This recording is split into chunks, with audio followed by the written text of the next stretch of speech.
Hello, my name is Roman Fishman. I'm an attorney, and in the next 10 minutes I'll go over 6 tips for startups. A little bit about myself. I practice in the area of business law, primarily with startups. Before becoming an attorney, my background was in electrical engineering and media, and I have to tell you that the following is not meant to be legal advice, but is presented merely for informational and educational purposes. That if you have a legal question, you can contact my office directly. You can see the information below, or contact another attorney admitted to practice in your jurisdiction. All right, let's start with tip number 1. Let's talk about the most important issue for startups, and that is money. And what comes with money? Investors, otherwise known as vulture capitalists.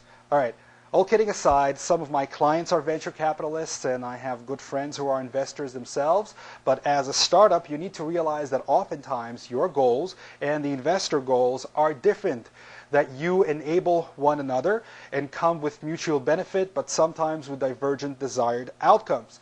You need to remember that before you solicit capital from investors. Always ask yourself the question, do I really need that money? I see more and more agreements where VCs get more and more say about management, buyout decisions, and even daily business decisions. If you need an example about the power of investors over a company, just read about filmloop.com. Now, I don't blame investors for wanting more control. It's their hard-earned money and they have entrusted you with, but it is your startup after all. So if you need to take less money and retain more control, maybe that is the better option. And when you do take capital, do not ever use the term burn rate. I forbid my clients from using that term. Instead, you should use the term investment rate. You need to respect your investors' money. You shouldn't be burning it, you should be investing it. By using the term investment rate instead of burn rate, your attitude towards that capital will change. And maybe more important, the VCs will appreciate your concern for their money and are more likely to extend additional help should the startup require it. So be very careful about not soliciting too much capital. Remember, the more money you take, the more issues you'll have, and be respectful for that money. Okay, tip number 2. I have some bad news for you. You will be sued. There. The good news is that you will be sued only if you have money or a technology or a service that is worth a lot of money. No one will bother you if you can't pay out. So the good news is that the moment you get sued, you know that you made it. And at that time, the professionals will deal with it. But being that you might get sued, you need to start planning for the future right now. And the best way is by involving professionals in your startup early on. Don't wait for round 1. You should be thinking about involving professionals even in the concept stage. Get yourself an attorney. Now, I know, I'm hawking the merchandise. I'm an attorney and I'm trying to push the likes of myself onto you. No, it is very important to strike relationships with professionals early on because you need somebody to deal with the reality of doing business. So you need someone who can watch out for you. There are many other reasons why you want professionals on your team early on.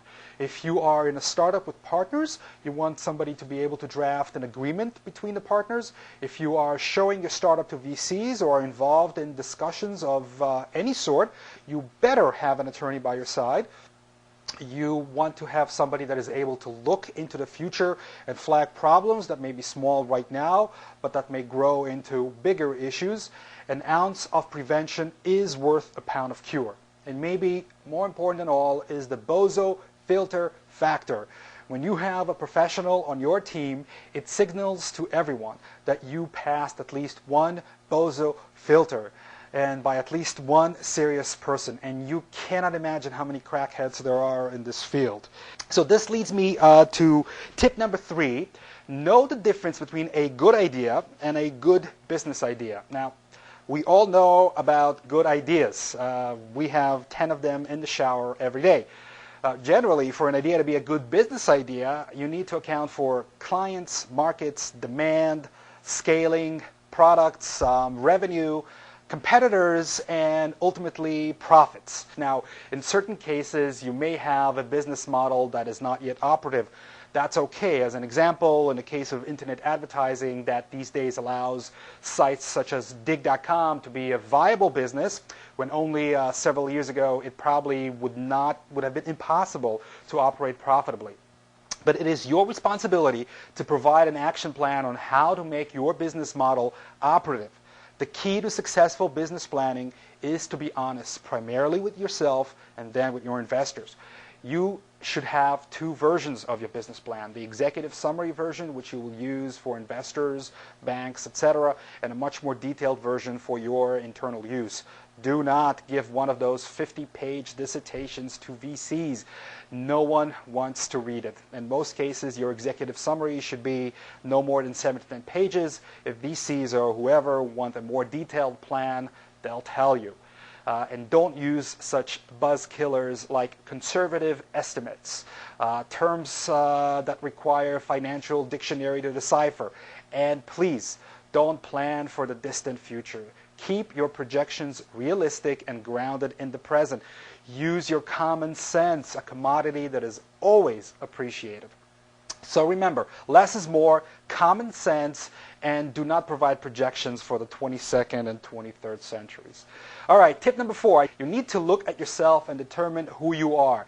Now, typically in a startup, 3 hats need to be covered: the visionary, the manager, the techie, and the business salesperson. That is, visionary, manager, techie, and the business salesperson.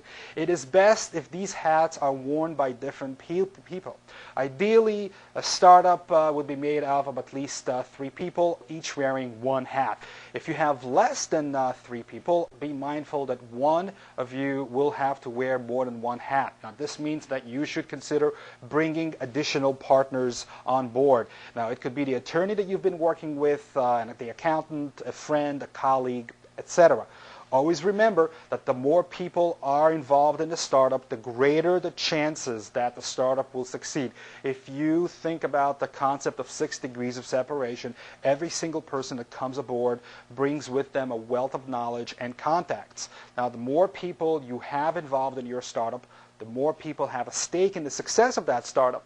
Obviously, you want to strike a balance between equity and the number of partners and equity owners.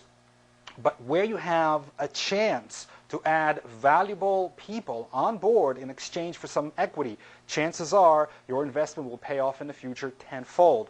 Remember, it is better to own a little of a lot than a lot of nothing. Now, as partners, you need to clearly divide responsibilities and have a working structure for decision making. And I'm going to tell you how to reach decisions as long as you do it in a structured and predictable manner. It is very impressive for VCs to see a startup that has a good working structure with a clear decision making process. It's very competitive out there, and you become very attractive if you can reach decisions in a coherent way. It makes things easier for VCs, and therefore more likely that you will get funding as opposed to another startup. All right, tip number 5. This is an important tip and often overlooked, and I think I'm going to get flack for it because people think it's not important, but I know that you are likely to be consumed with the technical aspects of the startup every waking moment, and many times you even dream about it. Hopefully no nightmares. But you should make the time to mingle, party, network. Even if you are busy, most of your success will come from personal contact. Remember, vitamin C, as in connections. Knowing someone is as important, if not more important, than having a good idea. Think about your college mates, grad school professors, virtual communities, etc. Do not discount anyone. If you followed the previous tip, then your sales and business person should also be your designated partier. Although you should all network, mingle, and have fun. No one wants to do business with boring people, so party on. All right, finally, tip number 6. Save all your little napkins that you wrote the business plan on, and the first computer keyboard that you spilled coffee on. Neatly organize them. You'll need something to put in your company's museum. So you might as well start collecting now. And if the startup does not work out, it'll be easy to get rid of all the junk you just organized. My name is Roman Fishman, and I hope these 6 tips for startups have been helpful to you. You can see a transcript of these tips at thelegalist.com.